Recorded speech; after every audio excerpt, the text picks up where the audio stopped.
개발도 많이 기대가 됩니다. 이제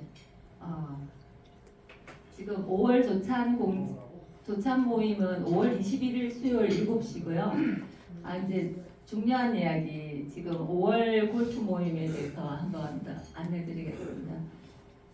이번 5월 8일과 9일 1박 2일 동안 전라북도 고창에서 저희 골프 여행을 하는데요. 올해 첫 야외 행사인 만큼 조금 더 좀 정이 오가는 그런 특별한 시간을 좀 준비하려고 합니다. 그래서 저희가 부탁드리는 내용은 지금 최문수 회장님이 협찬을 100만 원 해주셨습니다. 아주 감사드립니다.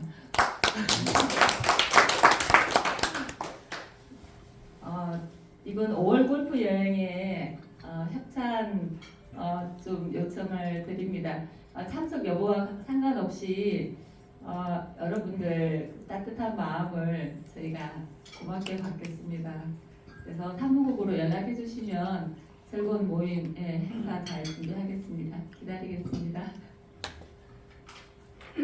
그리고 지금 5월 행사에는 20분 참석하시는데 5팀 지금 마감은 했지만 혹시 또 지금 대기하고 계시는 분들도 계시기 때문에 다른 변동은 없으시길 바라지만 그래도 또 자리가 있을 수 있으니까 기다려 주세요. 그래서 골프 모임은 저희가 지금 여행 단톡방을 따로 만들었습니다. 그쪽에서 행사 일정이랑 세부 일정 공지하고 있습니다. 그리고 25년 회비 납부 안내는 저희가 계속 올리고 있습니다. 지금 4월 14일 기준으로 30분 지금 회비 납부하셨습니다.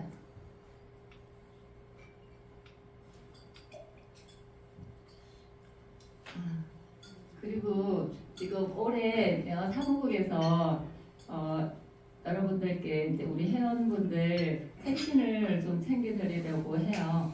근데 매월 그렇게 하기는 조금 힘들고 분기별로 저희가 이제 모아서 같이 하는데 사실 이때 뭐 그렇게 큰 금액은 아니지만 그 제철에 나는 특산물로 해서 지역 특산물로 해서 준비를 하고 있습니다. 그래서 이번에는 1월 생신, 2월 생신, 3월 생신, 4월 생신 이렇게 해서 순천만에서 나는 그 노지미나리를 이제 월요일 날 첫 수확을 했어요. 근데 보통 미나리들은 뭐 비닐하우스에서는 많이 재배를 하고 있지만 노지미나리 첫 수확할 때는 사실 많이 기다리거든요. 그건 이제 봄에 드시는 보약이에요. 그래서 그거 기다리느라 사실은 1, 2, 3, 4까지 이제 이분들 생신 축하 선물로 보내드렸습니다. 맛있게 드시기 바랍니다. 감사합니다. 그래서 이렇게 사무국에서 여러분들 회원님들 마음을 담아서 편지 써서 같이 보냈습니다.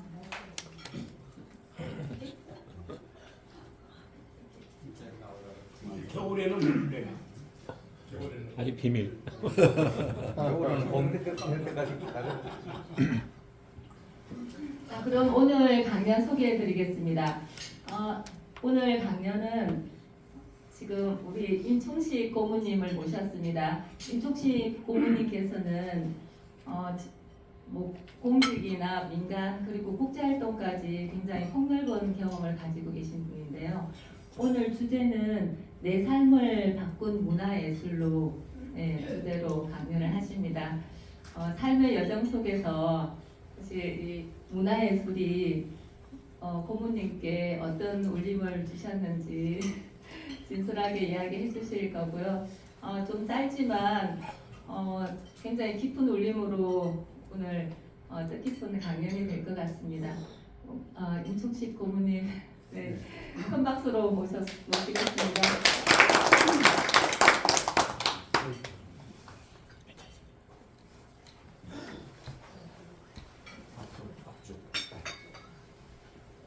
네, 여러분 뵙게 돼서 반갑습니다. 저는 이제 이런 강의 자리에 설 때마다 인생에 대해서 정의를 많이 할 수 있는데 한편으로 인생은 만남의 연속이라는 생각이 듭니다. 만남의 연속. 제가 오늘 강의에 앞서서 회원 명단을 보다 보니까 제가 평소에 알고 지낸 분이 많이 계시더라고요. 그래서 또 오랜만에 우리 강 회장님도 뭐 알고 있지만 오늘 여기서 더 반갑고 그런데 제가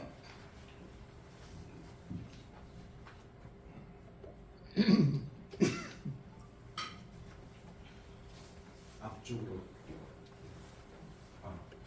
여기 보시다시피 저는 공직 생활을 30년을 했고요. 그 다음에 공공기관장 3년을 거쳐서 대학에서 1년 있었고 그리고 지금 로펌의 고문으로 있습니다. 그런데 잘 보시면 어디에도 제가 문화예술을 전공했거나 또는 문화예술 관련 부서에 근무한 적이 없습니다. 맞습니다.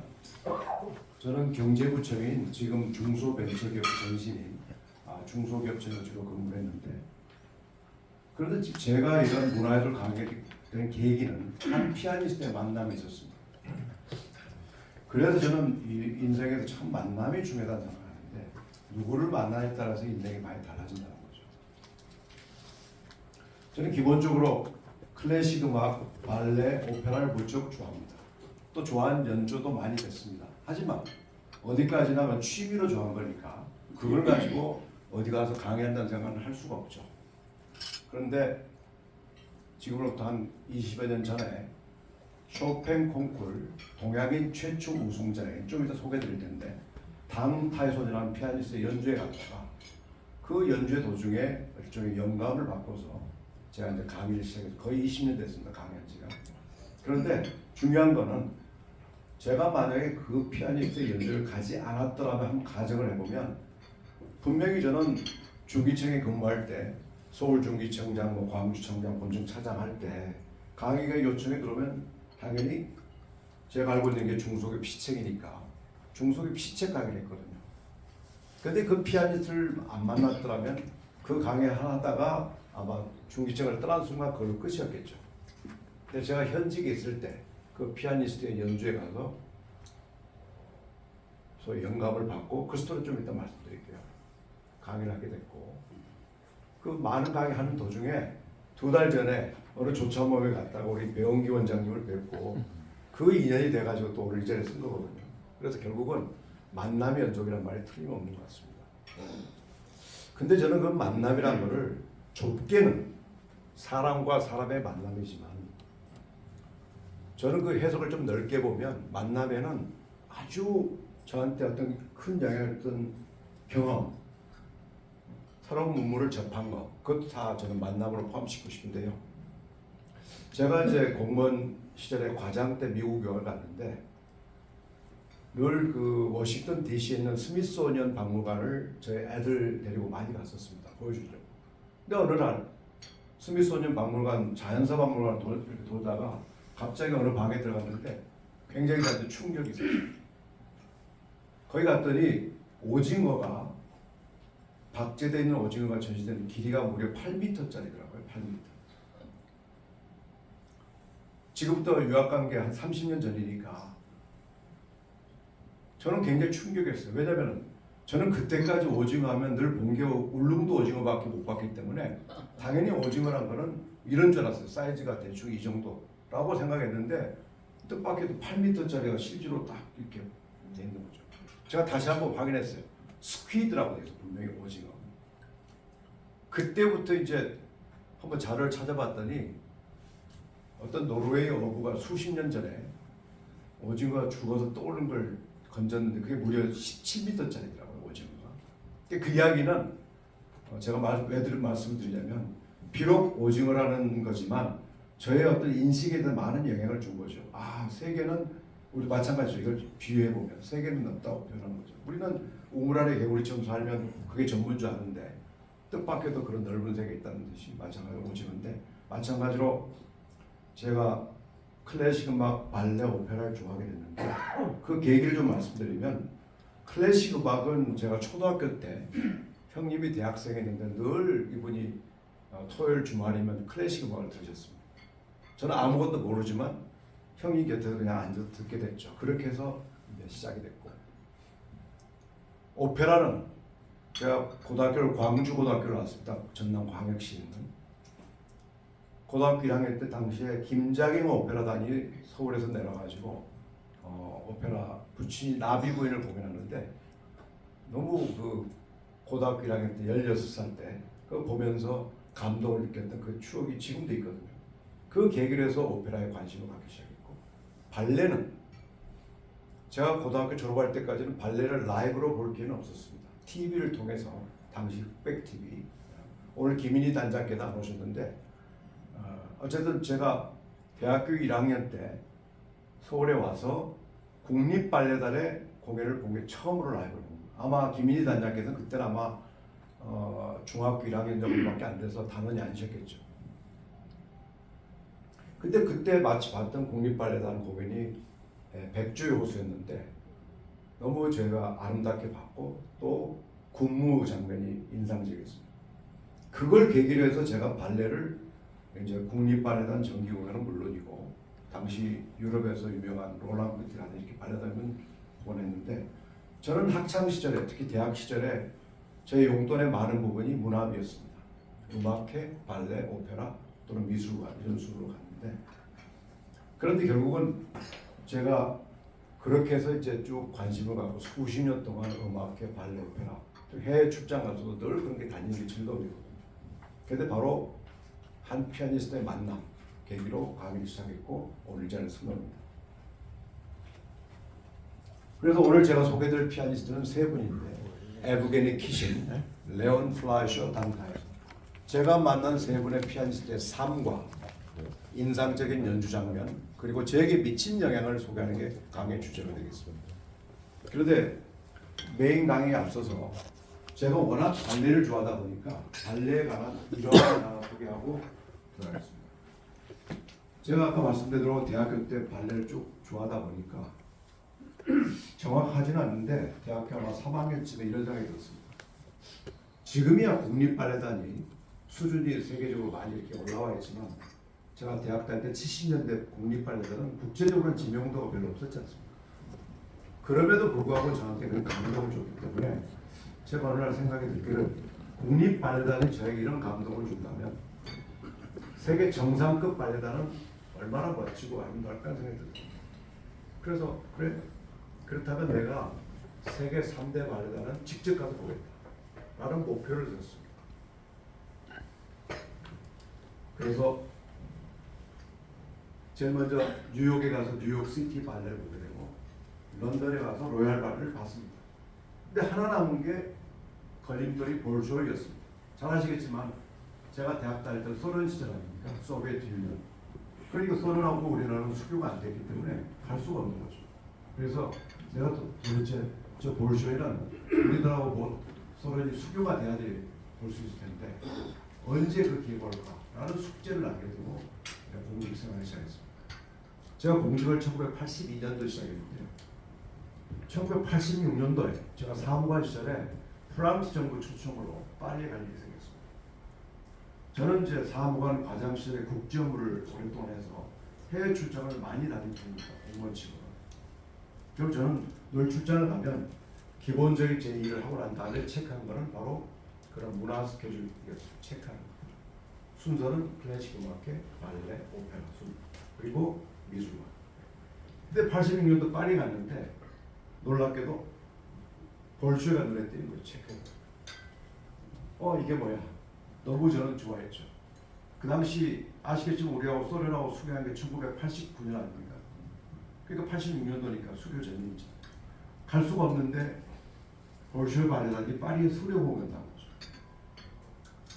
오늘 제가 발견했으면 공연이 내일까지인데 너무 좋아했어. 야, 기회가. 근데 그걸 알아보니까 예상하시겠지만 다 매진입니다. 저는 주저하지 않고 프랑스 정부에 전화를 했어요. 우리로 말하면 문화부에 전화합니다. 문화부. 자, 당신네 나라 초청으로 한국에서 누군데 저를 밝히고 나서 도움을 청한다. 내가 이 발레를 꼭 보고 싶은데 할아버지 표가 다 내신 데가 없으니 표 좀 구하게 도와달라 이런 요청을 했어요. 이게 그 전화 받은 친구가 잠깐 기다리더니 내부적으로 이제 이렇게 알아봤겠죠. 아 알아봤는데 프랑스 정부로서 이건 도와줄 수가 없다는 거죠. 아 물론 표가 매진 된 걸 내가 알고서 혹시 다른 방법으로 구할 수 있는 거에 대해서 다시 한번 알아봐. 또 잠깐 기다리더니 한참 동안 말고 아무래도 이건 프랑스 정부로도 방법이 없다는 거죠. 그때 제가 놀랍게도 한 번만 더 알아봐달라 그랬더니 이 친구가 바로 답이 정 그렇다면 방법은 없지만 정 그렇게 보고 싶으면 공연장에 3시간쯤 먼저 가서 줄 서 있다가 혹시라도 누가 취소나 반환된 표에서 그걸 사는 거죠. 그래서 아 고맙다고 정말 그날 당장 공연장으로 갔습니다. 이게 파리지 않습니까? 공연장이 이제 빨레 드 콩브레라는 공연장인데 뭐 파리에도 수많은 공연장이 우리도 마찬가지예요. 예술연당, 세종문화관 여러분의 이해를 돕기 위해서 빨레 드 콩브레를 비유를 세종문화관 한번 떠올려 보십시오. 세종문화관은 광화문에서 계단 올라가면 육중화문이 열고 들어가면 로비가 나오고 로비 안에가 공연장 아니겠습니까? 근데 제가 3시간보다 더 여유있게 아마 3시간 15분 전에 도착했습니다. 공연장에 딱 가봤더니 로비에 기다리는 장소가 로비에서 기다렸는데 50여 명이 이미 줄 서 있는 거 50여 명. 저 같은 놈이죠. 표빨려. 자, 1시간, 2시간 지날수록 제 뒤로 줄은 계속 늘어나는데 저 앞에는 1번은 변함이 없습니다. 지금 아무도 표를 못 받고 자 30분 전, 20분 전 사람들 다 들어가기 시작합니다. 1번은 그대로입니다. 그러면 객관적으로는 저한테 표가 올 찬스가 거의 없는 거죠. 사실 확률적으로. 근데 우연히 그게 로비의 기둥에 원형 시기가 있었는데 어느 순간 보니까 딱 공연 시작 10분 전이더라고요. 그러니까 사람들은 이제 들어갈 사람은 거의 다 들어간 상태죠.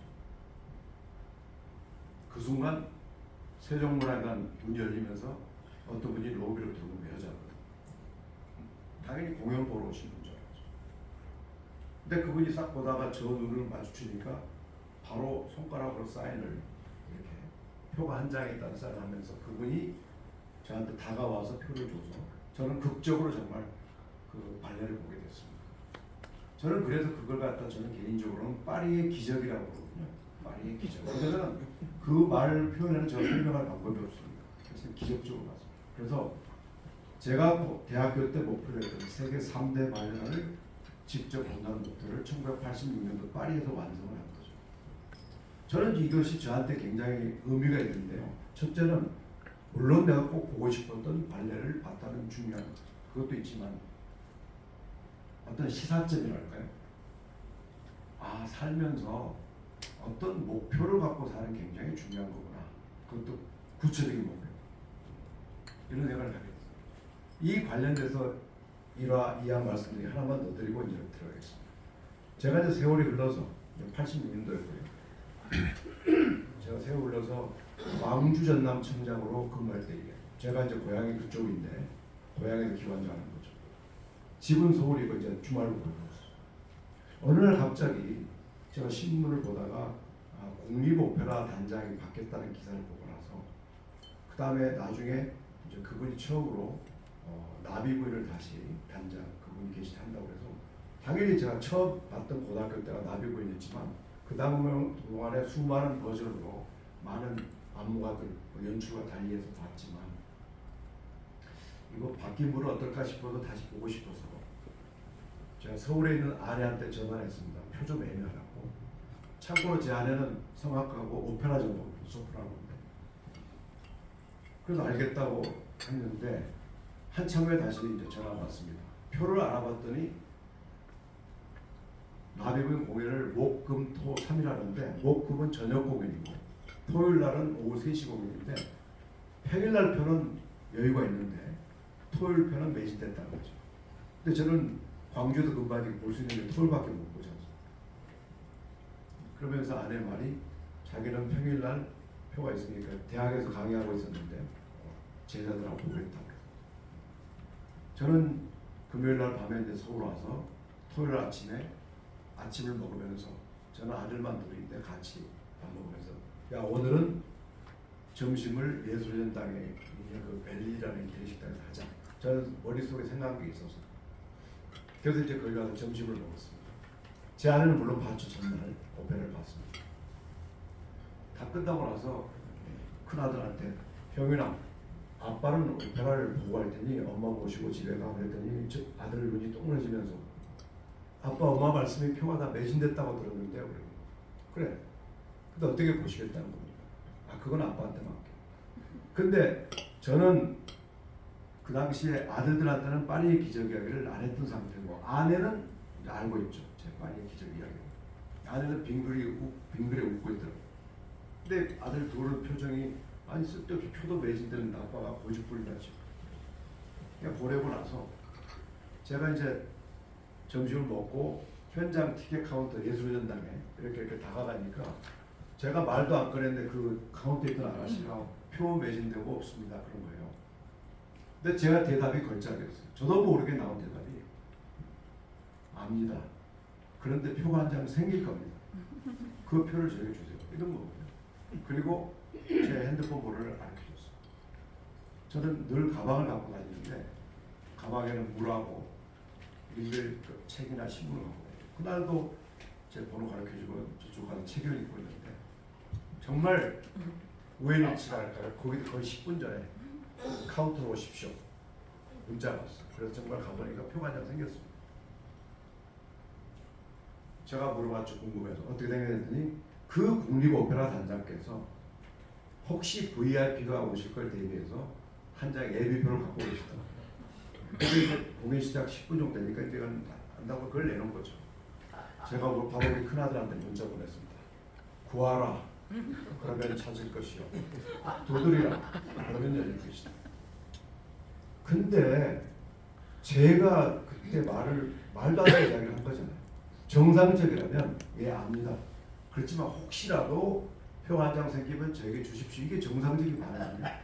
근데 저도 모르게 나온 말이 정말 이거는 생각했던 말이 아니거든요. 그 순간에 튀어나온 말이 표가 한 장 생길 겁니다. 그 표를 저에게 이럴 거예요. 근데 제가 제 마음에 생각으로 내가 파리의 기적을 경험 안 했더라면 그런 말이 나올 수가 없는 거죠.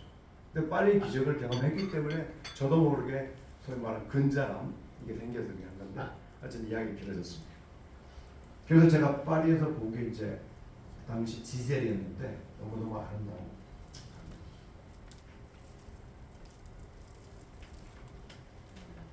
자 그래서 이미 말씀드렸지만 제가 파리에서 느낀 교훈은 목표가 있으면 결국 이루어지는 길은 어떻게든지 열린다라는 메시지를 제가 받았습니다. 자, 첫 번째 피아니스트 에브게니 키신. 이 에브게니 키신은 1971년 러시아 태생입니다. 그렇지만 주로 영국에서 활동했고 유태인이기 때문에 지금 이스라엘 국적으로 활동하고 있습니다. 제가 키신을 만난 건 30대 때 만났는데 어느새 세월이 흘러서 71년생이니까 54살이 됐네요. 중년이 됐는데 제가 먼저 이분의 연주를 들려드리고 그 다음에 강의를 할 텐데 좀 주목하실 거는 마지막 부분에 정말 열정적으로 연주하다 보니까 땀방울이 막 피아노에 막 튀기는 모습 마치 권투루즈가 한 방 맞으면 이렇게 땀 튀는 것처럼 그런 장면인데 그 의미를 저는 높이 생각합니다. 많은 분들은 우리가 연주회나 공연 갔을 때 그 잘하는 퍼포먼스에 대해서 박수를 많이 칩니다. 잘하는 거에 대해서. 물론 그게 중요하죠. 그러나 저는 이제 강의를 해서 그런지 모르지만 그러한 퍼포먼스가 나오게 된 이면의 노력이랄까요? 무대 뒤에서 그게 좀 관심이 갑니다. 근데 저는 이제 키신이 한국에 처음 연주회 왔을 때 너무 공연에 반해서 그 다음부터는 키신 연주를 주로 많이 갔는데 제가 키신이 기억나는 건 한국에 아마 지금까지 6번 내지 7번 온 것 같아요. 독주에 말고 협연자로 왔었는데 제 기억에 인상적이었던 건 2011년도에 키신이 그 협연자로 왔었습니다. 협연자. 그때 지휘자가 블라디미르 아슈케나지인데 그 당시 스덴지 오케스트라를 이끌고 왔었습니다. 참고로 이제 많은 분이 아시겠지만 블라디미르 아시케나지는 정말 전설적인 피아니스트 지휘자 아니겠습니까? 제가 정말 좋아하는 피아니스트인데 우리 얼마 전에 그 맥켈로이가 커리어 그랜드 슬램을 했다고 해서 정말 감동적인 장면을 많이 보시지 않습니까?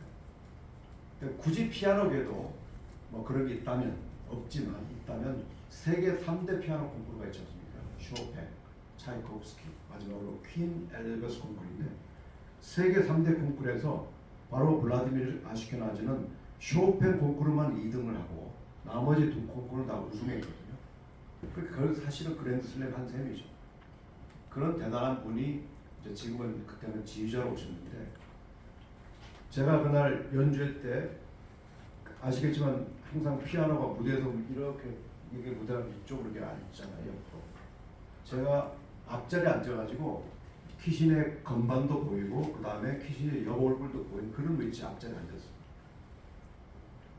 그때 당시에 쇼팽 피아노 합주곡 1번을 하는데 당연히 지휘자가 먼저 앞을 리드하다가 그 다음에 키신이 자기가 연주에 들어가기 직전에 몇 초 전에 제가 딱 앞에서 보니까 눈을 이렇게 감더라고요. 그러더니 지그시 당연히 뭐 마음을 정돈하겠죠. 그런데 어찌된 셈인지 눈을 감더니 고개를 뒤로 젖혔어요. 고개를 이렇게 딱 하더니 자기 들어갈 차례에 눈도 뜨지 않고 바로 건반을 정확히 짚는 모습. 많은 분들은 그걸 그냥 지나칠 수 있는 제 노래는 굉장히 경이적으로 했던 거죠.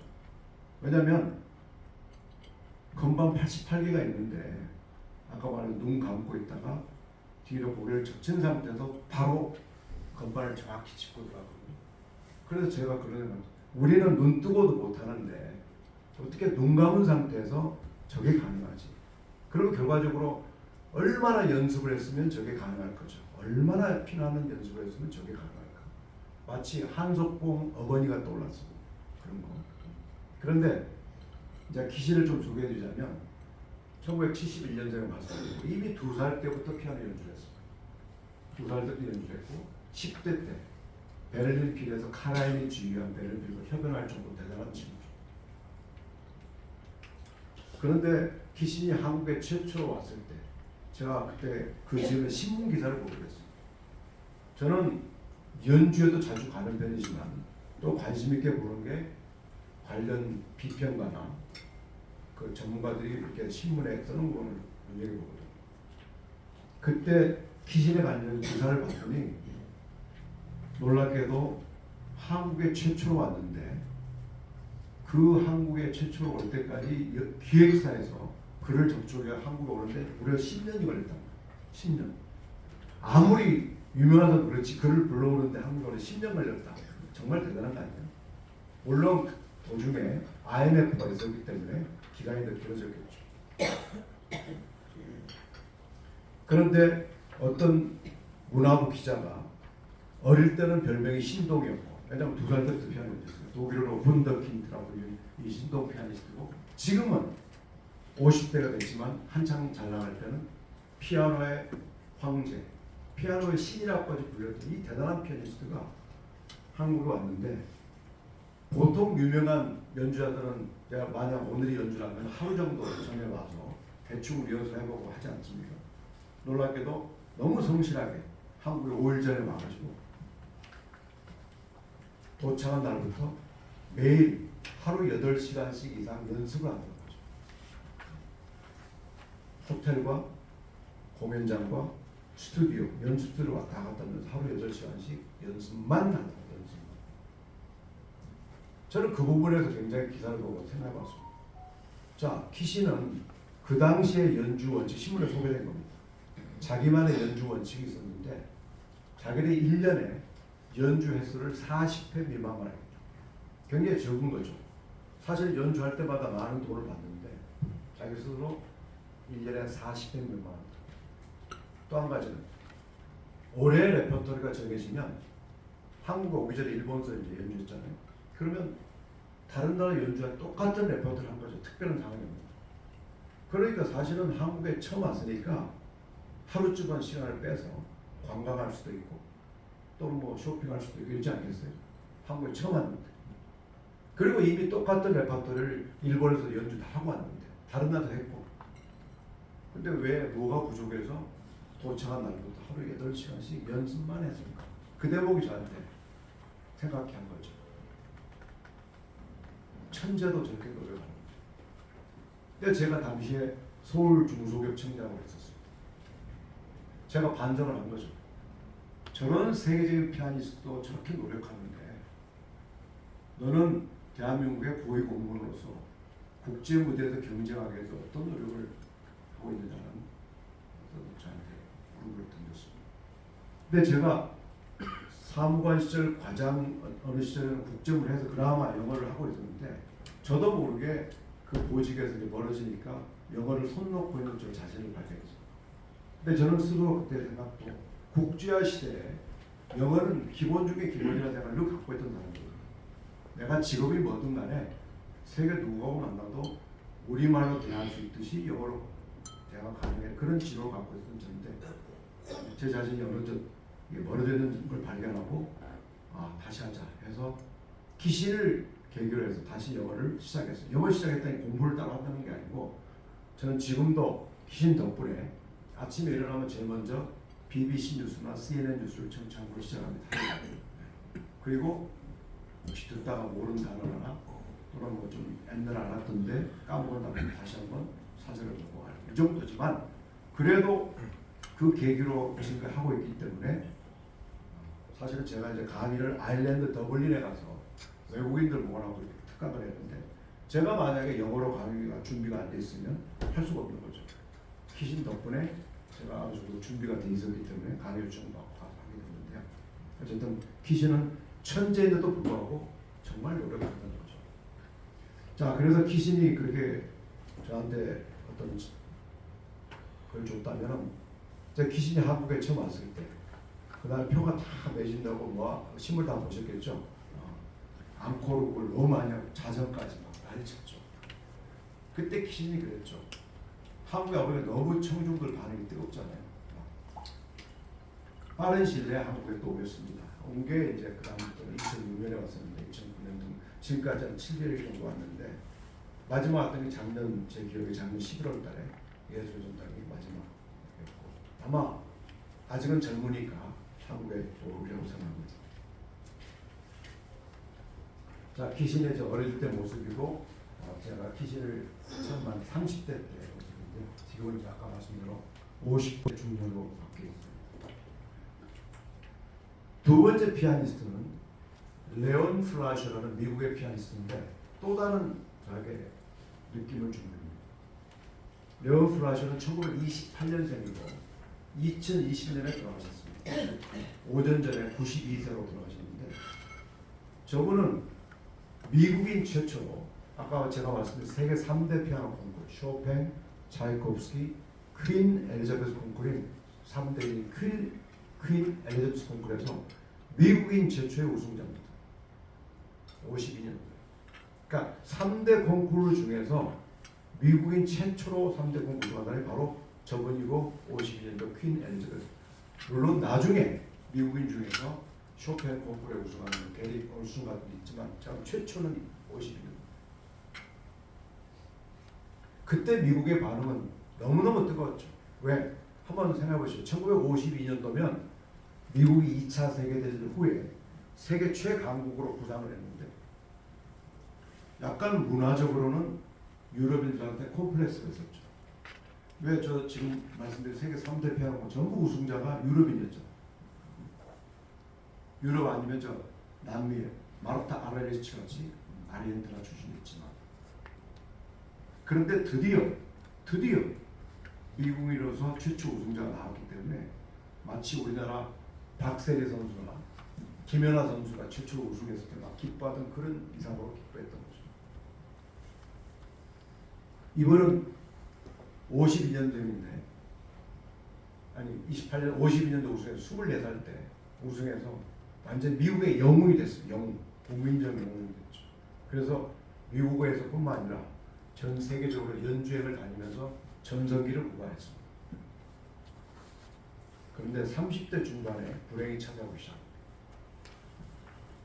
여러분 피아니스트한테 가장 중요한 거는 뭐겠습니까? 당연히 두 손이죠. 그 중에서도 오른손. 그런데 이상한 병에 의해서 오른손이 점점 굳어가고 안으로 말려 들어가는 이상한 병에 걸려요. 나중에는 너브에게 심해져서 도대체 연주를 이제 못하게 된 거죠. 너무나 영국으로 잘 나가던 사람이 사형선고 아닌 사형선고를 받고 깊은 좌절에 빠진 거죠.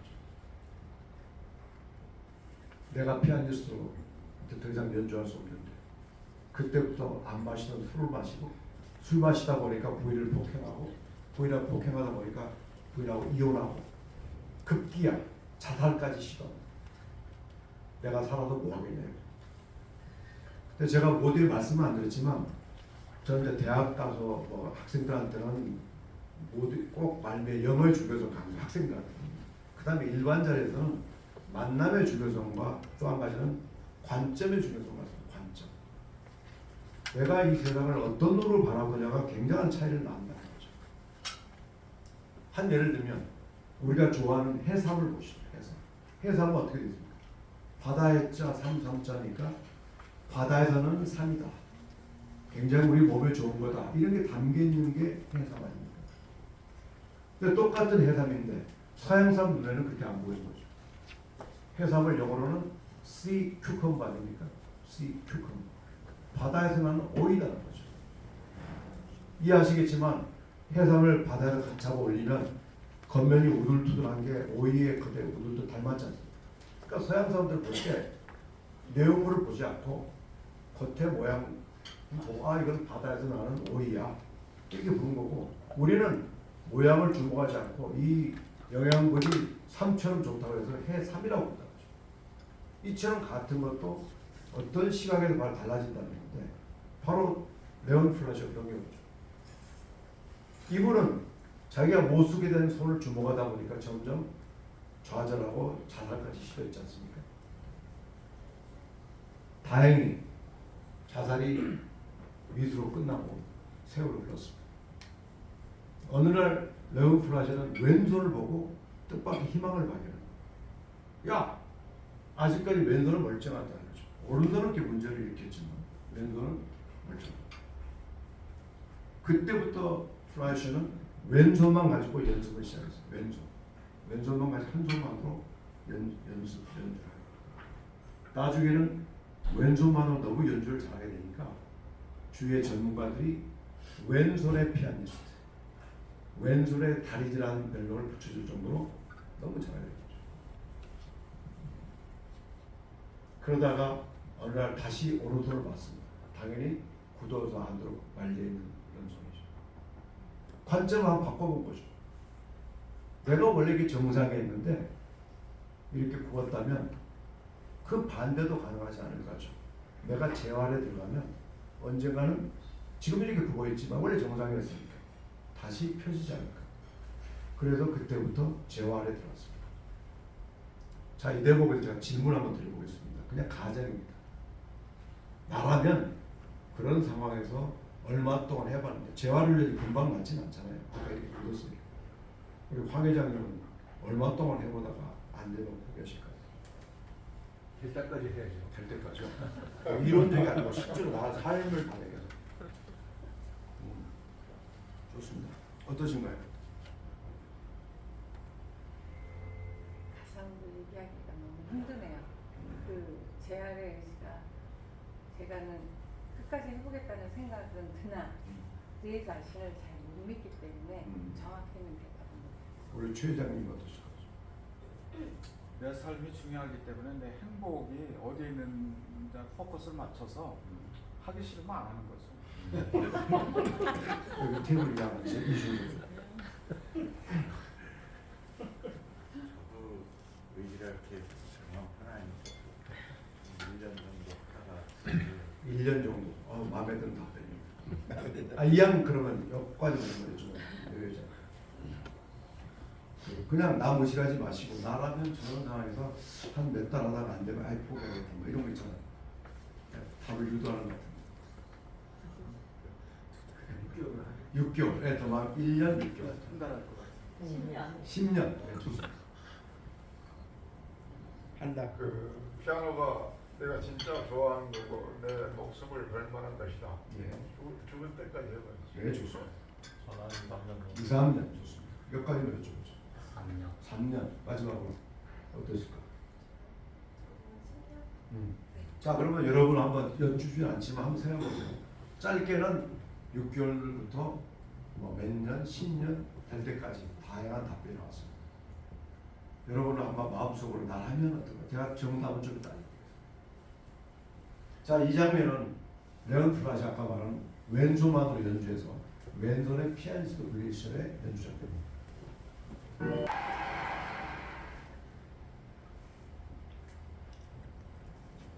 자, 이거는 두 손이 다 회복된 뒤의 모습인데요.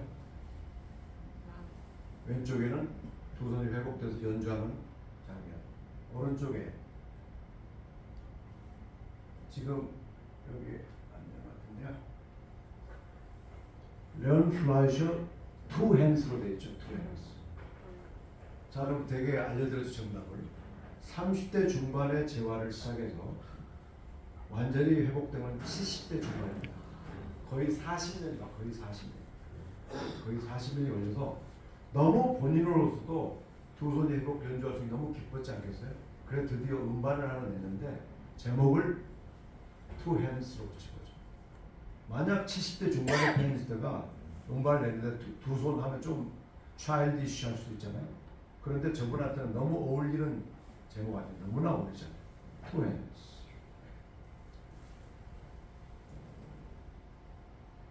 그런데 저번에 시사점 뭐냐면은 당연히 40년 가까이 이제 왼손만 할 때 아무런 제약이 있지 않습니까? 그래서 이제 교육자 길로 들어선 거죠. 지휘자.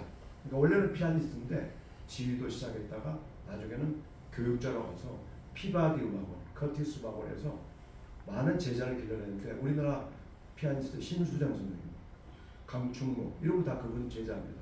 제자. 그래서 어쨌든 그 이런 좌절이 있었기 때문에 오히려 훌륭한 제자를 또 길러낸 계기가 된 거겠죠.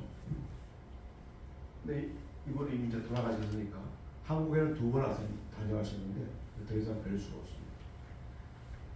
이제 바로 이분이 주인공이고요. 제가 이분을 만났기 때문에 이런 강연을 하게 됐고 이런 강연을 했기 때문에 아마 여러분 앞에 오늘 이 자리에 설 수 있다고 생각합니다.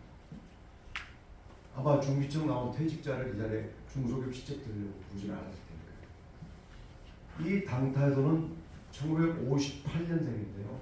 베트남 출생입니다. 이 당타선의 어머니는 하노이 음대 피아노과 교수였기 때문에 당타선이 어릴 때부터 자연스럽게 어머니로부터 피아노를 배웠습니다. 근데 당타선이 58년생이라고 말씀드렸죠. 이미 태어났을 때 베트남 전쟁이 진행 중이었어요. 아시겠지만 베트남 전쟁이 55년부터 시작했습니다. 그래서 하노이에서 어머니한테 교육을 받는데 늘 이제 미군이 어느 때는 막 미군이 공수하고 폭격하니까 하노이에서 살 수가 없으니 할 수 없이 시골로 피난을 가게 됩니다. 시골의 어느 마을에서 역시 어머니한테 피아노를 배우는데 어느 날 첩보가 들어온 거죠. 미군들이 이 마을을 포위망을 좁혀온다. 그러니까 할 수 없이 저 밀림 속으로 제가 이미지를 따온 건데 그냥 저 밀림 속으로 가족이 피난을 갈 수밖에 없었죠. 왜? 미군들이 온다니까. 근데 저 가족은 대단한 가족입니다. 여러분은 피난 가실 때 뭘 가지고 가시겠어요? 당연히 가장 중요한 식량부터 내려가시겠죠. 당타동 가족은 저 밀림 속으로 피난 갈 때 피아노를 끌고 피난 피아노가 없지만 이러죠. 당연히 피아노를 끌고 가는 과정에서 나무에 부딪히고 뭐 조율도 잘 안 되고 뭐 스키치 안 되니까 엉망이 되죠. 어쨌든 그 피아노를 끌고 저 밀림 속 어느 동굴에 전혀 그 동굴 안에 당연히 전기가 없죠. 촛불, 횃불 켜놓고 그런 상태에서 조율도 제대로 안 된 피아노 가지고 당타선은 연습합니다. 근데 더 곤란하게 돼요. 미군들이 저 밀림 속에서도 수색 작전을 한다는 또 첩보가 들어오면 소리를 내면 안 되잖아요. 조용히 있어야 돼요. 발랄 때까지. 근데 이 당타선은 연습을 위해서 널빤지 위에다가 크레용으로 건반을 그려놓고 손가락만 이렇게 연습하고 손가락. 저는 그 당사를 떠올리면서 영화 피아니스트의 한 장면이 떠올랐어요. 아마 이쪽에 피아니스트 보면 보셨을 텐데 그 로만 폴란스키 감독이 만든 더 피아니스트라는 영화 정말 감동적인 영화잖아요. 혹시 안 보신 분이라 잠깐 소개드리면 슈필만이라는 실제로 피아니스트를 모델로 한 영화인데요. 이 폴란드 라디오 방송국에서 피아니스트 일하는 이 슈필만은 정말 피아니스트 일하고 있는데 아시다시피 독일군이 침공하니까 온 가족이 유태지다 보니까 수용소로 끌려가는 입장이 돼요. 혼자 참 살아남아가지고 계속 지인의 도움을 받아서 어디 숨어지는 그런 걸 다룬 영화인데 하루는 지인의 소개로 어느 아파트에 숨어있게 되는데 거기에 마치 피아노가 있는 거예요. 피아노. 근데 이 사람은 피아니스트인데 눈앞에 피아노가 보이니까 얼마나 피아노를 해보고 싶겠어요. 하지만 소리를 내면 역시 이웃이 발각되면 신고하니까 그 앞에 앉아서 손가락만으로 이렇게 하는 그 장면이 나옵니다. 마치 단타전 비슷하죠. 자가 우여곡절 끝에 살아남은 그는 어느 날 독일군 장교한테 발각이 되죠. 독일군 장교가 딱 보니까 숨어있다 발각됐으니까 완전 몰골이 말이 안 되잖아요. 그러니까 당연히 이건 숨어있는 유태인지 알겠지만 어쨌든 그 독일군 장교는 그 당시 상황이 이미 독일이 거의 패전할 걸 예감하고 있었습니다. 왜냐하면 전황고고가 계속 독일에게 불리하게 됩니다. 아마도 자기도 그런 생각했겠죠. 내가 전쟁 끝나면 뭐 포로로 잡혀갈 등 그런 상황에서 발견했는데 거지 같은 사람 물어봤어요. 너 뭐한 친구냐? 뜻밖에도 피아니스트라고 피아니스트. 그 말 듣고 그 독일군 장교가 이렇게 피아노를 안 돼. 한번 연주해봐라.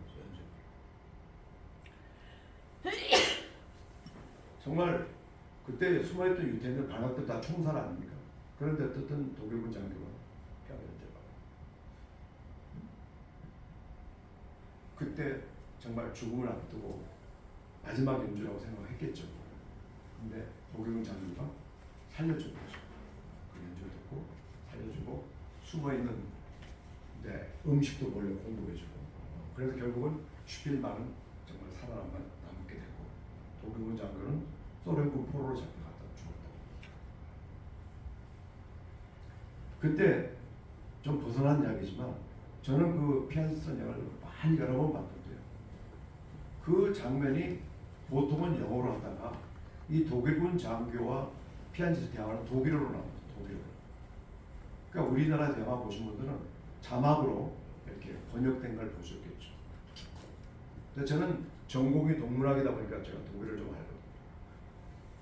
근데 굉장히 어떤 뭔가 아는 만큼 보인다는 걸 느끼는 장면이 하나 그 영화에 있었습니다. 뭐냐면은 너 뭐하는 친구냐 물어봤더니 처음에 이 피아니스트가 Ich bin 했다가 멈칫하는 거예요. Ich bin 했다가 Ich war ein Pianist 이거든요. 영어로 번역하면 너 뭐하는 친구냐 I am 했다가 멈추더니 I was a pianist 이거거든요. 왜냐면 너 지금 뭐하는 친구 했더니 정말 맞잖아요. 피아니스트긴 했지만 지금은 수년 동안 숨어 다녔어요. 그러니까 I am 했다가 시제를 바꿔서 I was인데 근데 그게 중요한 게 아니고 그다음 이름을 물어보고 너 이름이 뭐냐 그러니까 슈필만이라고 그러니까 Guten Abend für einen Pianist 그런 말이에요. 피아니스트 치고는 좋은 이름이네 또는 피아니스트한테는 어울리는 이름인데 그런 뜻인데 이름이 슈필만이라고 그랬죠. 혹시 슈필만이 왜 피아니스트한테 어울린다고 이해되신 분 계신가요? 동문학이나 독일어 전공하신 분 말고. 근데 그냥 번역이 됐지만 그러한 독일어 배경을 아는 저는 금방 이해가 됐는데 그 독일에 대한 배경이 없어서 이해가 안 되는 게 맞죠. 왜냐면 이름이 슈필만인데 슈필이란 말이 영어로 play 뜻이거든요. 연주하다. man, 집에 가면 플레이맨, 이름 자체가 플레이맨이니까 너 이름이 플레이맨, 연주하는 사람, 연주하는 남자가 피아니스트, 딱 어울리는 이 말 아니겠어요? 아주 사소하지만 그게 그런 뜻입니다. 그런데 어쨌든 단타손이 그러한 열악한 환경 속에서 했던 사람이 드디어 1980년도 쇼팽 피아노 콩쿠르에서 동양인 최초의 우승자입니다. 단타손이 동양인 최초의 우승자. 그 전까지는 전부 우승자가 유럽 사람입니다. 아시겠지만 조성진 군이, 지금은 조성진 씨지만 조성진 군이 10년 전에 정확히 2015년도에 한국인 최초의 쇼팽 콩쿠르 우승자였잖아요. 이 단타손은 1980년도 동양인 최초의 우승자. 그 열악한 환경 출신이 그렇게 기적을 만드는 거죠. 자, 이게 58년생 1980년대 22살 때 쇼팽 콩쿠르에 참가했던 모습입니다.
자, 메인 강의 대학은 끝났는데요. 다시 한번 정리해보면 에브게니 키시는 천재 피아니스트인데도 불구하고 엄청난 노력을 한다는 거죠.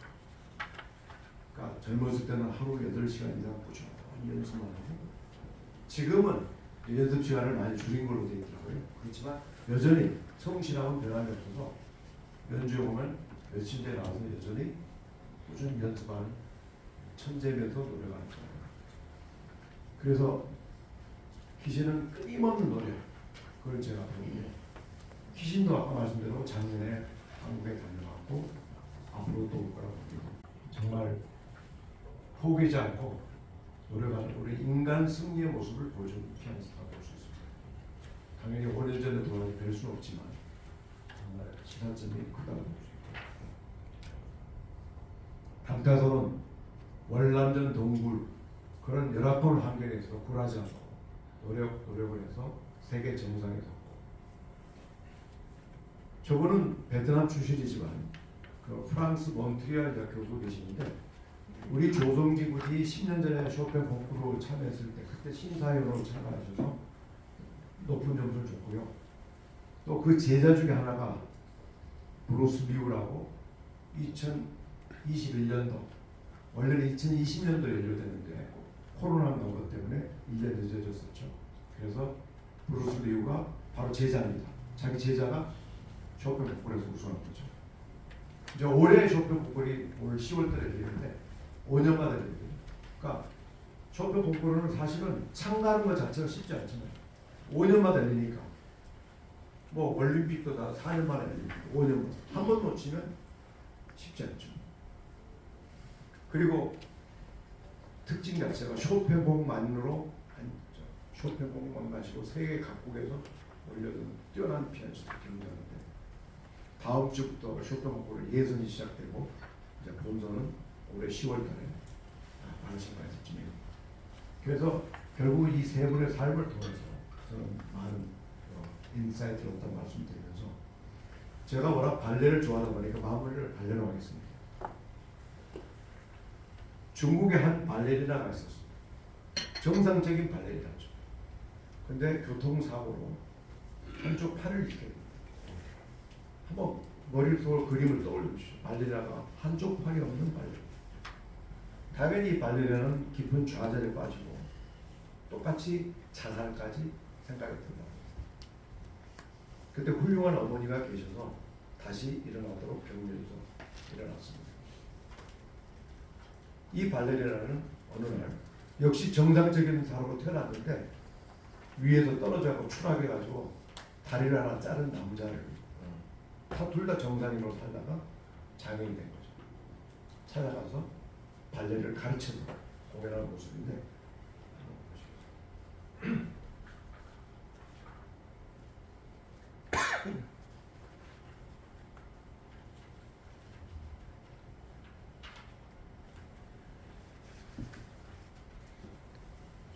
아니 뭐가 좀 잘못됐는데 아까는 됐었거든요.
강의를 마치겠습니다. 참고로 귀신은 한국에 한 6번 정도 다녀갔다 말씀드렸고 작년에 왔었고 이 당타손도 제가 정확히 세보지는 않지만 10차례 정도 한국 다녀가셨고 그분도 역시 작년 6월 달에 예술전당에 공연했습니다. 그러니까 앞으로 두 분 돌아가신 분은 어쩔 수 없지만 살아계신 두 분은 앞으로 한국 계속 올 테니까 관심 갖고 대신에 귀신에 관심이 있으신 분은 바로 예매하셔야 됩니다. 표가 금방 매진되기 때문에 당타손은 그만큼은 아닌데 그래서 귀신이 그렇죠. 자 여러분 뵙게 돼서 반갑습니다.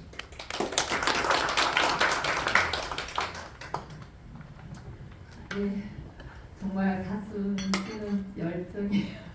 오늘 아침에 느끼게 해주셨습니다. 감사합니다. 네, 좋은 강연 너무 감사드리고 질문에 있으신 분들 손 들어주시면 마이크 전달해 드리겠습니다. 계속 강의를 네. 해주시면 아마 아니, 질문하실 분이 계세요.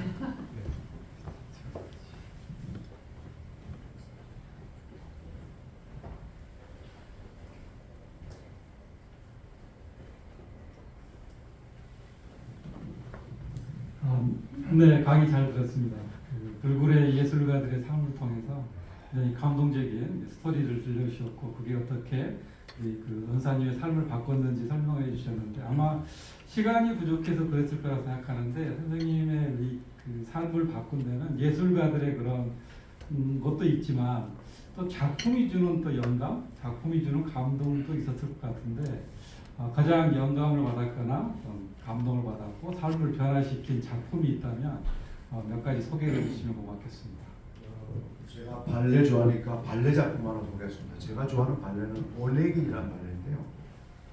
이 오네긴은 원래 알렉산더 푸시킨의 작품을 발레로 만든 거거든요. 그래서 독일에서는 이제 슈투트가르트 발레단이 공연하고 우리나라에서는 유니버설 발레단만이 할 수 있습니다. 라이센스. 근데 저는 이제 오네긴을 여러 번 이제 한국 초연 때부터 여러 번 보게 됐는데 여러분들은 다 물을 한번 채워보시죠. 물. 건배를 아침에 좀 이상하지만 제가 건배를 할 텐데 술 대신에 물로 한번 해요. 따라만 놓으시고 난 내려오실 겁니다. 이 오네기는 아까도 말한 푸시킨 작품인데 간단한 내용이 이렇습니다. 오네기라는 이름을 가진 상트페테르스부르크 아주 귀족집 아들이 있는데 집안도 좋고 본인도 인물도 잘생기고 해서 굉장히 세상을 자신만만하게 사는 친구.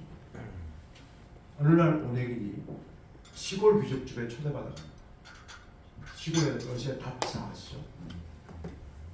그 시골 귀족집 초대받았는데 그 귀족집에 도착한 순간 그 귀족의 딸인 타티아나라는 10대 소녀가 있는데 이 타티아나는 굉장히 이상적인 연애, 이상적인 사랑을 꿈꾸는 소녀였습니다. 근데 그 타티아나가 이렇게 거울을 보고 있는데 그 거울에 오네긴이 도착한 모습이 비친 겁니다. 근데 러시아에는 그런 속설이 있답니다. 뭐 흔히 말하는 여자가 미워져서니 거울을 보다가 남자가 비치면 그게 미래의 신랑감이다. 그러니까 이 잘생기고 집안 좋은 사람이 자기의 미래의 신랑감을 생각하니까 이 10대 소녀가 그날 저녁에 잠을 못 이룬 거죠. 근데 배경 자체가 아까 말한 푸시킨 시절이니까 아무리 이 소녀가 그 남자를 좋아해도 구애나 구원을 할 수 없는 그때 시대 배경이 그렇죠. 남성만이 할 수 있을 때니까. 그렇지만 이 타티아나는 혹시 여기 종이 티슈가 있을까요? 저기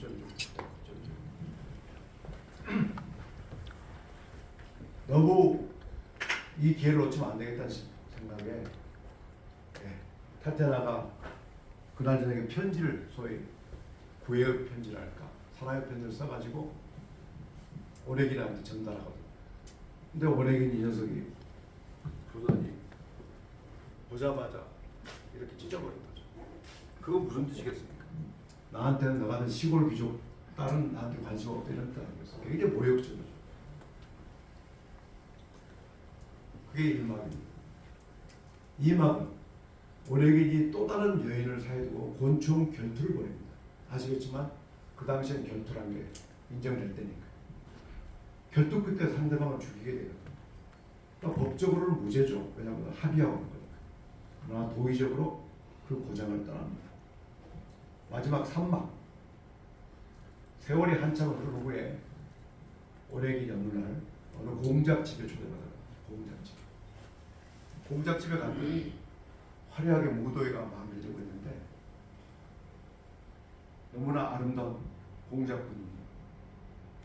자세히 봤더니 바로 그 여인이 그 여인.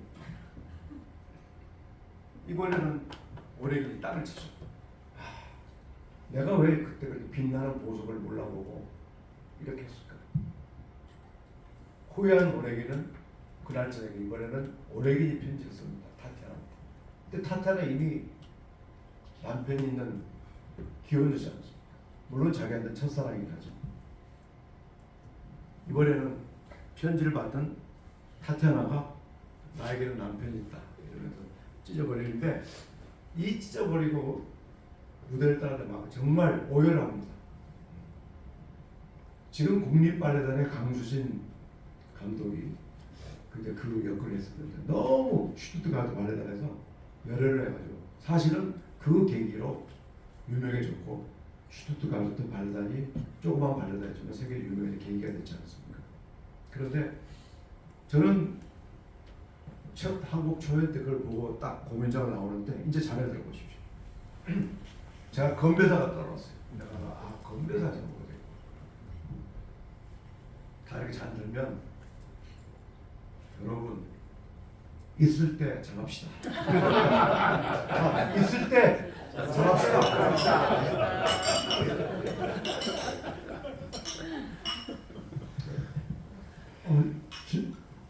네. 말씀하십시오. 질문 하나만 하겠습니다. 끝내시려고 하는데 오늘 정말 감명 있게 잘 들었고요. 조차 모임에 와서 이렇게 눈물이 날 것은 처음입니다. 조차 모임을 처음 기부로 왔는데 많은 감동 얻고 갑니다. 그 굉장히 저희 같은 경우는 이렇게 예술과 가까이 하지를 못했는데 우리 연사님, 강사님께서는 예술을 이렇게 미리 하셔가지고 참 부럽습니다. 그러면 앞으로 우리가 좀 더 관심을 갖고 꼭 추천하고 싶은 영화나 어떤 아무런 장르에 했던 연주회나 이런 오늘같이 소개했던 뮤지컬이나 그런 걸 꼭 추천하고 싶은 건 우리한테 몇 가지 좀 알려주십시오.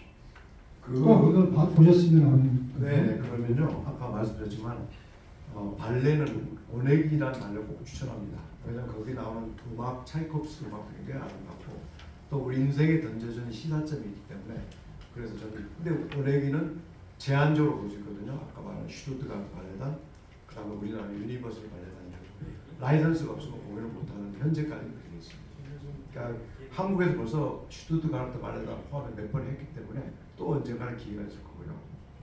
영화는 제가 아까 소개했던 피아니스트라는 영화도 제가 이제 아무래도 그쪽을 좋아해서 그런지 몰라도 피아니스트 영화도 정말 그 영화 보다 보면 많은 걸 느낀 작품이 많거든요. 피아니스트. 그 다음에 베게라는 영화가 있습니다. 화이트 나이트. 그건 발레 영화인데 러시아의 그 발레리노와 이제 망명에서 관련된 영화인데 그것도 제가 소련을 구소련 시절에 어쨌든 이건 딱 엉뚱한 얘기인데 우리나라하고 수교하기 전에 공식 수교하기 전에 제가 국제회의가 모스크바에서도 갈 기회가 있었습니다. 모스크바 동경경유에서. 그래서 제가 사실은 그 영화를 모스크바 가기 전에 또 갔다 와서 굉장히 느낌이 다르더라고요. 그러니까 그 다음에 이제 여러 번 보게 됐는데 한번 베게라는 영화도 한번 봐보시면 좋겠고 그 다음에 연주에는 뭐 여기 다 전문가들 아까 보니까 여기 분야 종사하시는 전문가들 계시던데 굉장히 조심스럽긴 한데 저는 대전제가 저는 정말 아마추어고 그냥 문화예술을 사랑하는 애호가 애호가 그렇지만 전문가 보는 시각은 좀 다를 수 있겠죠. 저는 근데 어디까지나 좋아하는 입장에서 피아노 곡이라면 쇼팽 걸 제가 상당히 좋아하는데 쇼팽 피아노 협주곡 1번, 2번 쇼팽의 발라드 같은 것도 좀 좋겠고 어쨌든 뭐 더 잘하실 테니까 영화로는 아까 피아니스트 베리아 발레는 오네기 음악은 쇼팽의 피아노 협주를 1, 2번 정도 이 정도로 말씀드리죠.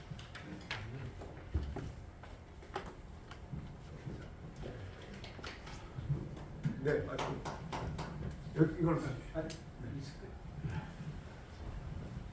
더 이상 질문이 없는 것 같아서 저는 아니 일부러 안 하실 겁니다. 아니 질문이 아니고 멘트를 하고 싶어서 제가 이제 4월달에 저희 그 스피커로 우리 임 총장님이 이제 올라왔길래 사실은 우리 공군 장교 후배이면서도 우리 환경 밀레니엄 포럼에 같은 멤버로 두세 달에 한 번씩 꼭 만나서 조찬을 하는데 제가 이제 굉장히 기대도 많고 참 좋아서 기다렸는데 하여튼 오늘 우리 그 강연을 들어보니까 저는 뭐 그렇게 우리 임 총장님을 만났지만 그 속속들이는 몰랐는데 이렇게 인생을 적극적이면서도 열정적으로 사시는 거에 대해서 우리 21세기 우리 포럼 멤버들한테 좋은 인스피레이션을 주셨다고 생각합니다. 대단히 감사합니다.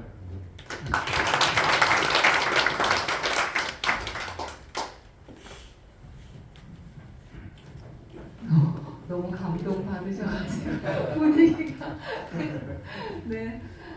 오늘 정말 어떻게 보면 좀 다른 강연으로 저희가 준비를 한 것 같아요. 네, 이제 지금 우리 회원분한테도 굉장히 감명 깊은 강연이 됐고 저도 굉장히 마음속에 굉장히 따뜻한 울림이 있었습니다. 그리고 그 오내기는 우리 백규선 대표님이 오페라로 또 한번 강연해 주시면 고맙겠습니다. 네. 우리에겐 또 백규선 대표님이 계시니까 앞으로 또 이런 자리 더 만들도록 하겠습니다. 네.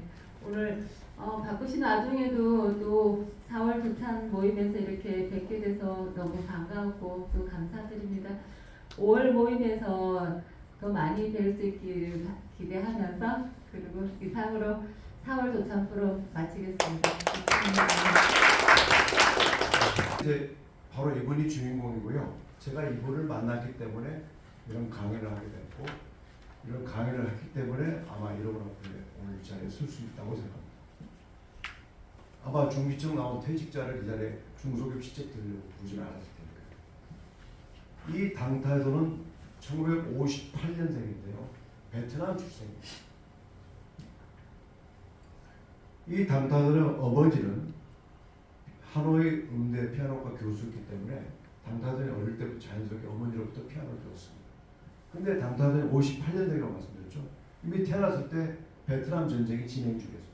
아시겠지만 베트남 전쟁이 55년부터 시작했습니다.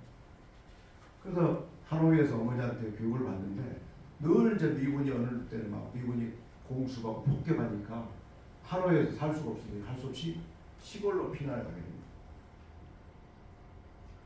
시골의 어느 마을에 저 역시 어머니한테 피아노 배우는데 어느 날 첩보가 들어온 거죠. 미군들이 이 마을을 포위망을 좁혀온다. 그러니까 할 수 없이 저 밀림 속으로 제가 이미지를 따온 건데 그냥 저 밀림 속으로 가족이 피난을 갈 수밖에 없었죠. 왜? 미군들이 온다니까. 근데 저 가족은 대단한 가족입니다. 여러분은 피난 가실 때 뭘 가지고 가시겠어요? 당연히 가장 중요한 식량부터 내려가시겠죠. 당타동 가족은 저 밀림 속으로 피난 갈 때 피아노를 끌고 피난. 여기 피아노가 없지만 이런 식으로. 당연히 피아노를 끌고 가는 과정에서 나무에 부딪히고 뭐 조율도 잘 안 되고 뭐 스키치 안 되니까 엉망이 되죠. 어쨌든 그 피아노를 끌고 저 밀림 속 어느 동굴에 전형. 그 동굴 안에 당연히 전기가 없죠. 촛불, 횃불 켜놓고 그런 상태에서 조율도 제대로 안 된 피아노 가지고 당타서는 연습을 합니다. 근데 더 곤란하게 돼요. 미군들이 저 밀림 속에서도 수색 작전을 한다는 또 촉보가 들어오면 소리를 내면 안 되잖아요. 조용히 있어요. 발랄 때까지. 근데 이 당타서는 연습을 위해서 널빤지 위에다가 크레용으로 건반을 그려놓고 손가락만 이렇게 연습하고 손가락. 저는 그 당사를 떠올리면서 영화 피아니스트의 한 장면이 떠올랐어요. 아마 이쪽에 피아니스트 보면 보셨을 텐데 그 로만 폴란스키 감독이 만든 더 피아니스트라는 영화 정말 감명적인 영화잖아요. 혹시 안 보신 분이라 잠깐 소개드리면 슈필만이라는 실제로 피아니스트를 모델로 한 영화인데요. 이 폴란드 라디오 방송국에서 피아니스트 일하는 이 슈필만은 정말 피아니스트 일하고 있는데 아시다시피 독일군이 침공하니까 온 가족이 유태지다 보니까 수용소로 끌려간 입장이 돼요. 혼자 참 살아남아가지고 계속 지인의 도움을 받아서 어디 숨어지는 그런 걸 다룬 영화인데 하루는 지인의 소개로 어느 아파트에 숨어있게 되는데 거기에 마치 피아노가 있는 거예요. 피아노. 근데 이 사람은 피아니스트인데 눈앞에 피아노가 보이니까 얼마나 피아노를 이렇게 해보고 싶겠어요. 하지만 소리를 내면 역시 이웃이 발각되면 신고하니까 그 앞에 앉아서 손가락만으로 이렇게 하는 그 장면이 나옵니다. 마치 단타전 비슷하죠. 자가 우여곡절 끝에 살아남은 그는 어느 날 독일군 장교한테 발각이 되죠. 독일군 장교가 딱 보니까 숨어있다 발각됐으니까 완전 몰골이 말이 안 되잖아요. 그러니까 당연히 이건 숨어있는 유태인지 알겠지만 어쨌든 그 독일군 장교는 그 당시 상황이 이미 독일이 거의 패전할 걸 예감하고 있었습니다. 왜냐하면 전황고고가 계속 독일에게 불리하게 됩니다. 아마도 자기도 그런 생각했겠죠. 내가 전쟁 끝나면 뭐 포로로 잡혀갈 그런 상황에서 발견했는데 거지 같은 사람 물어봤어요. 너 뭐한 친구냐? 뜻밖에도 피아니스트라고 피아니스트.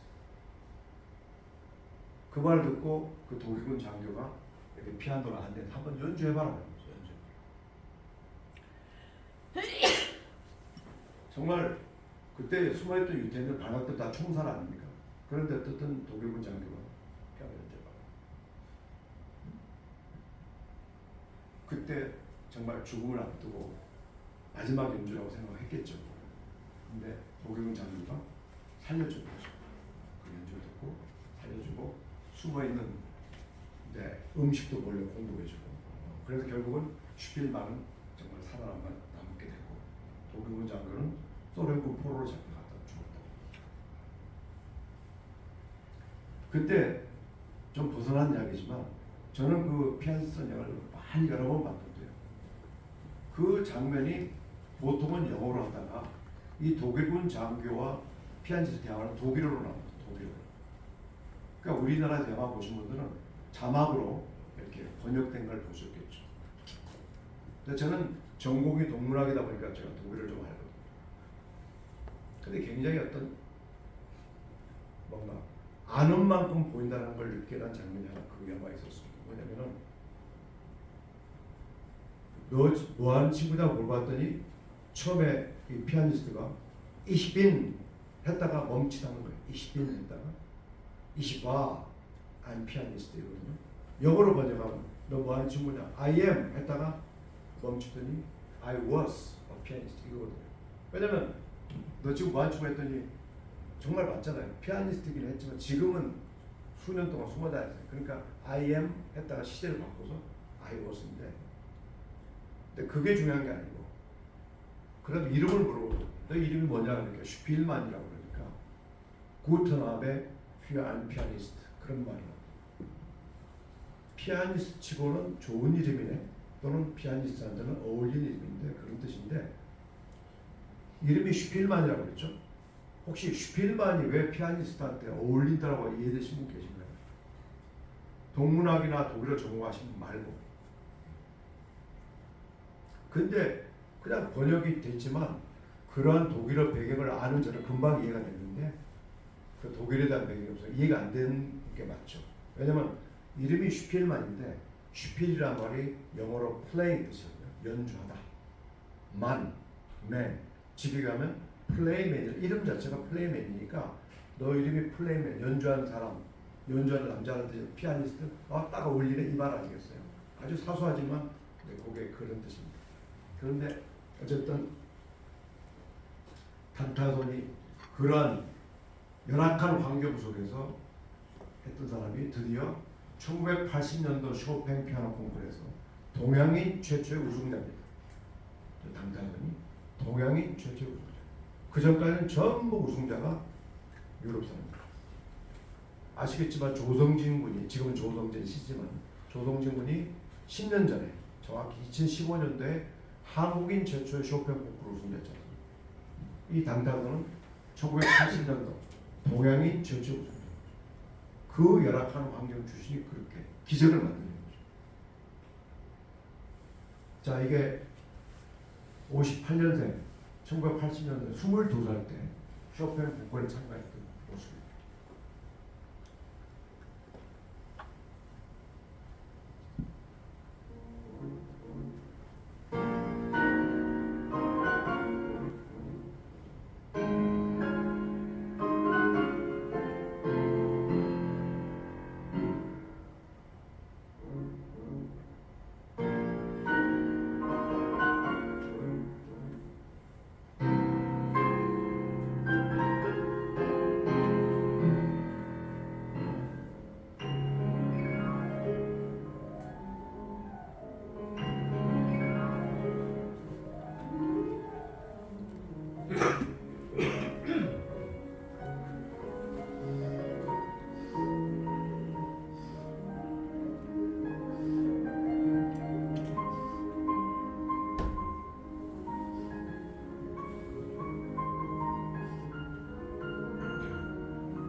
자, 메인 강의 대학은 끝났는데요. 다시 한번 정리해보면 에브게니 키시는 천재 피아니스트인데도 불구하고 엄청난 노력을 한다는 거죠.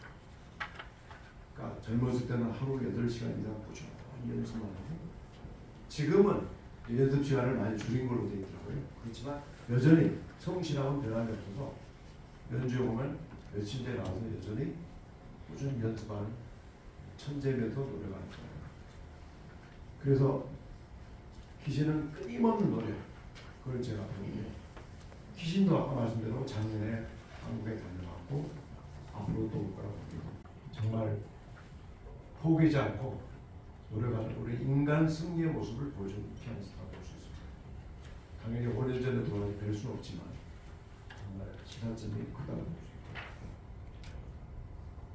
단타손은 월남전 동굴 그런 열악한 환경에서 굴하지 않고 노력을 해서 세계 정상에 섰고,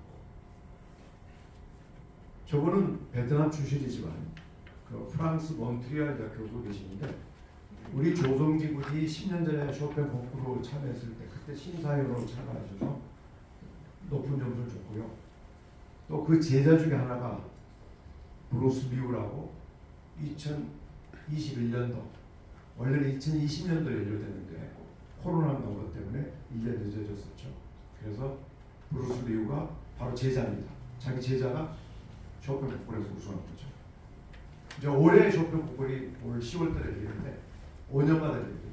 그러니까 쇼팽 콩쿠르는 사실은 참가하는 것 자체가 쉽지 않지만 5년마다 열리니까 뭐 올림픽도 다 4년 만에 열리니까 5년마다 한 번 놓치면 쉽지 않죠. 그리고 특징 자체가 쇼팽곡만으로 쇼팽곡만 가지고 세계 각국에서 올려둔 뛰어난 피아니스트 경쟁하는데 다음 주부터 쇼팽곡을 예선이 시작되고 이제 본선은 올해 10월달에 바르샤바에서 진행됩니다. 그래서 결국 이 세 분의 삶을 통해서 저는 많은 인사이트를 얻다 말씀드리면서 제가 워낙 발레를 좋아하다 보니까 마무리를 발레로 하겠습니다. 중국에 한 발레리나가 있었습니다. 정상적인 발레리나죠. 근데 교통사고로 한쪽 팔을 잃게 됩니다. 한번 머릿속으로 그림을 떠올려주시죠. 발레리나가 한쪽 팔이 없는 발레리나. 당연히 발레리나는 깊은 좌절에 빠지고 똑같이 자살까지 생각이 든다. 그때 훌륭한 어머니가 계셔서 다시 일어나도록 격려해서 일어났습니다. 이 발레리나는 어느 날 역시 정상적인 사람으로 태어났는데 위에서 떨어져서 추락해가지고 다리를 하나 자른 남자를 둘 다 정상인으로 살다가 장애인이 된 거죠. 찾아가서 발레를 가르쳐서 공연하는 모습인데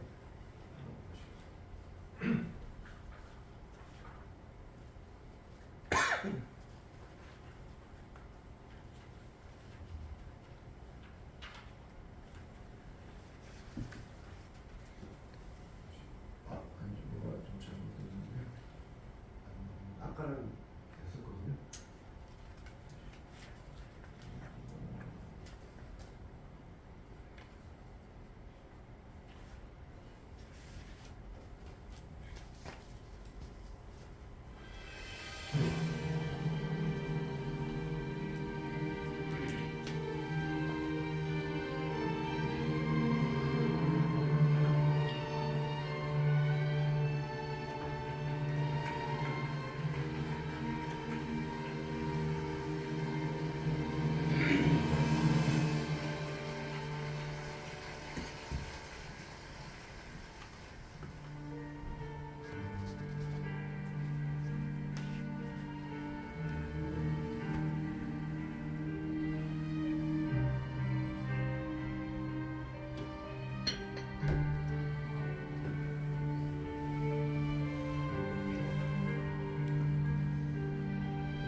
이야기하고 강연을 마치겠습니다. 참고로 귀신은 한국에 한 6번 정도 다녀갔다 말씀드렸고 작년에 왔었고 이 방탄소년도 제가 정확히 세보지는 않지만 10차례 정도 한국 다녀가셨고 그분도 역시 작년 6월 달에 예술전당에 공연했습니다. 그러니까 앞으로 두 분 돌아가신 분은 어쩔 수 없지만 살아계신 두 분은 앞으로 한국으로 계속 올 테니까 관심 갖고 대신에 귀신에 관심이 있으신 분은 바로 예매하셔야 됩니다.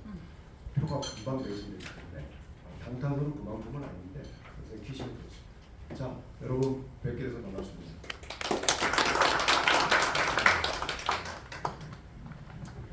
네, 정말 가슴 뛰는 열정이 오늘 아침에 느끼게 해주셨습니다. 감사합니다. 네, 좋은 강연 너무 감사드리고 질문 있으신 분들 손들어 주시면 마이크 전달해 드리겠습니다. 이런 강연을 보시면 질문하실 분이 주세요.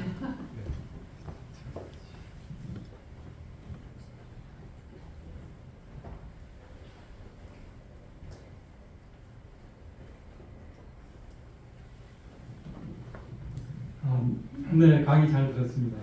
불굴의 예술가들의 삶을 통해서 굉장히 감동적인 스토리를 들려주셨고 그게 어떻게 그 은사님의 삶을 바꿨는지 설명해 주셨는데 아마 시간이 부족해서 그랬을 거라 생각하는데 선생님의 그 삶을 바꾼 데는 예술가들의 그런 것도 있지만 또 작품이 주는 또 영감, 작품이 주는 감동도 있었을 것 같은데 가장 영감을 받았거나 감동을 받았고 삶을 변화시킨 작품이 있다면 몇 가지 소개해 주시면 고맙겠습니다.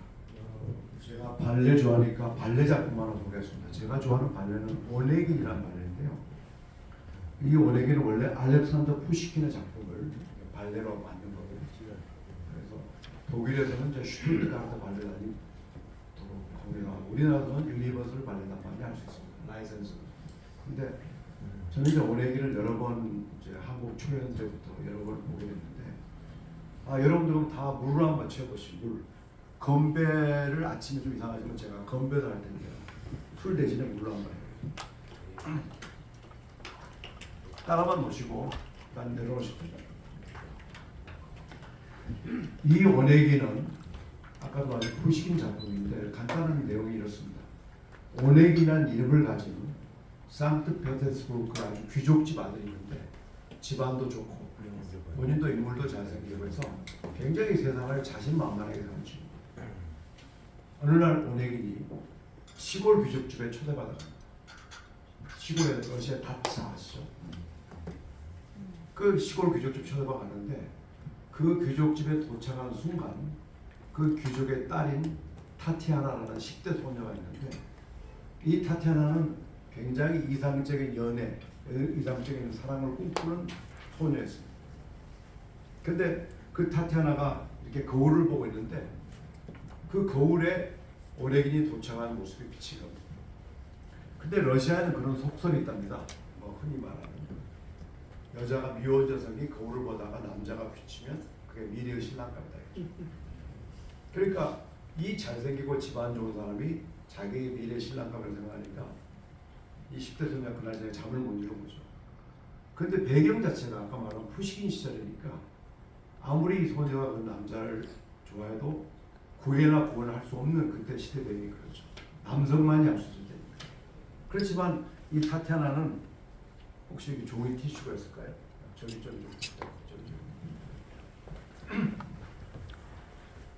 너무 이 기회를 놓치면 안 되겠다는 생각에 타티아나가 그날 저녁에 편지를 소위 구애의 편지를 할까 사랑의 편지를 써가지고 오네긴한테 전달하거든. 근데 오네긴 이 녀석이 보더니 보자마자 이렇게 찢어버린 거죠. 그거 무슨 뜻이겠습니까? 나한테는 너가 는 시골 귀족 딸은 나한테 관심 없다 이런 뜻 아니겠어. 굉장히 모욕적이죠. 그게 1막입니다. 2막은 오네긴이 또 다른 여인을 사이에 두고 곤충 결투를 벌입니다.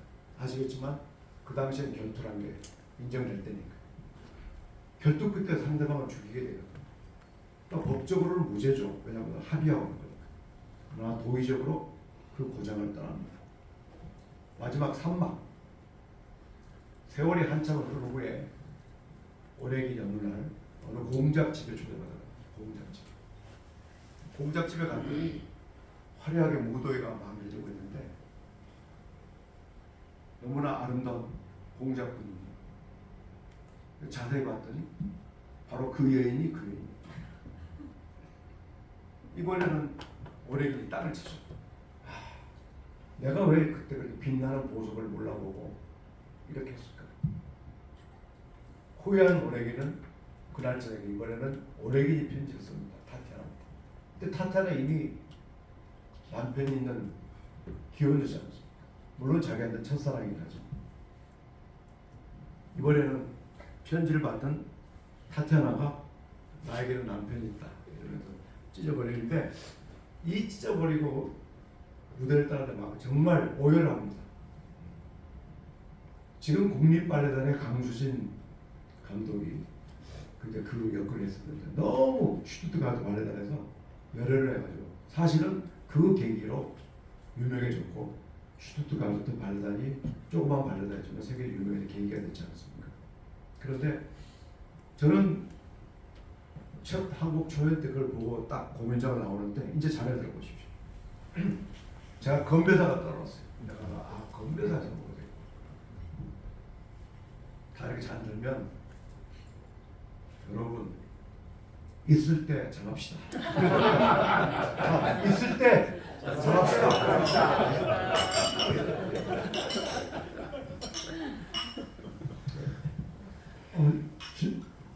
네. 말씀하십시오. 질문 하나만 하겠습니다. 끝내시려고 하는데 오늘 정말 감명 있게 잘 들었고요. 조차 모임에 와서 이렇게 눈물이 날 것은 처음입니다. 네. 조차 모임을 지금 기부로 왔는데 많은 감동 얻고 갑니다. 그 굉장히 저희 같은 경우는 이렇게 예술과 가까이 하지를 못했는데 우리 연사님, 강사님께서는 예술을 이렇게 미리 하셔가지고 참 부럽습니다. 그러면 앞으로 우리가 좀 더 관심을 갖고 꼭 추천하고 싶은 영화나 뭐 어떤 아무런 장르에 했던 연주회나 이런 오늘같이 소개했던 뮤지컬이나 그런 걸 꼭 추천하고 싶은 건 우리한테 몇 가지 좀 알려주십시오. 꼭 이걸 보셨으면 하는. 네, 그러면요 아까 말씀드렸지만 발레는 오네기라는 발레 꼭 추천합니다. 왜냐하면 거기 나오는 음악 차이콥스키 음악도 굉장히 아름답고 또 우리 인생에 던져주는 시사점이 있기 때문에 그래서 저는 근데 오네기는 제한적으로 볼 수 있거든요. 아까 말한 슈투트가르트 발레단 그다음에 우리나라 유니버설 발레단이라고 라이선스가 없으면 공연을 못하는 현재까지 그렇게 돼 있습니다. 그러니까 한국에서 벌써 슈투트가르트 발레단 포함해 몇 번 했기 때문에 또 언젠가는 기회가 있을 거고요. 영화는 제가 아까 소개했던 피아니스트라는 영화도 제가 이제 아무래도 그쪽을 좋아해서 그런지 몰라도 피아니스트 영화도 정말 그 영화 보다 보면 많은 걸 느낀 장면이 많거든요. 피아니스트. 그 다음에 베게라는 영화가 있습니다. 화이트 나이트. 그건 발레 영화인데 러시아의 그 발레리노가 이제 망명해서 관련된 영화인데 그것도 제가 소련을 구소련 시절에 어쨌든 이건 딱 엉뚱한 이야기인데 우리나라하고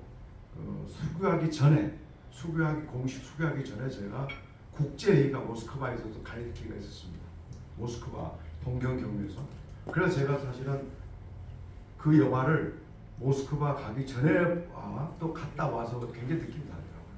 그러니까 그 다음에 이제 여러 번 보게 됐는데 한번 베게라는 영화도 한번 봐보시면 좋겠고 그 다음에 연주에는 뭐 여기 다 전문가들 아까 보니까 여기 분야 종사하시는 전문가들 계시는데 굉장히 조심스럽긴 한데 저는 대전제가 저는 정말 아마추어고 그냥 문화예술을 사랑하는 애호가 애호가 그렇지만 전문가 보는 시각은 좀 다를 수 있겠죠.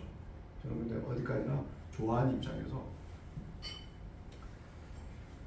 피아노 곡이라면 쇼팽을 제가 상당히 좋아하는데 쇼팽 피아노 협주곡 1번, 2번 쇼팽의 발라드 같은 것도 좀 좋겠고 어쨌든 뭐 더 잘하실 테니까 영화로는 아까 피아니스트 베리아 발레는 오네기 음악은 쇼팽의 변화줄 2번 정도로 말씀드리겠습니다.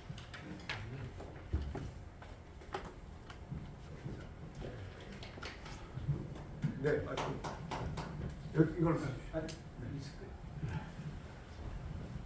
더 이상 질문이 없는 것 같아서 저는 아니 일부러 안 하실 겁니다. 아니 질문이 아니라 멘트를 하고 싶어서 제가 이제 4월달에 저희 그 스피커로 우리 임 총장님이 이제 올라왔길래 사실은 우리 공군 장교 후배이면서도 우리 환경 밀레니엄 포럼에 같은 멤버로 두세 달에 한 번씩 꼭 만나서 조찬을 하는데 제가 이제 굉장히 기대도 많고 참 좋아서 기다렸는데 하여튼 오늘 우리 그 강의를 들어보니까 저는 뭐 그렇게 우리 임 총장님을 만났지만 그 식숙들은 몰랐는데 이렇게 인생을 적극적이면서도 열정적으로 사시는 거에 대해서 우리 21세기 우리 포럼 멤버들한테 좋은 인스피레이션을 주셨다고 생각합니다. 대단히 감사합니다.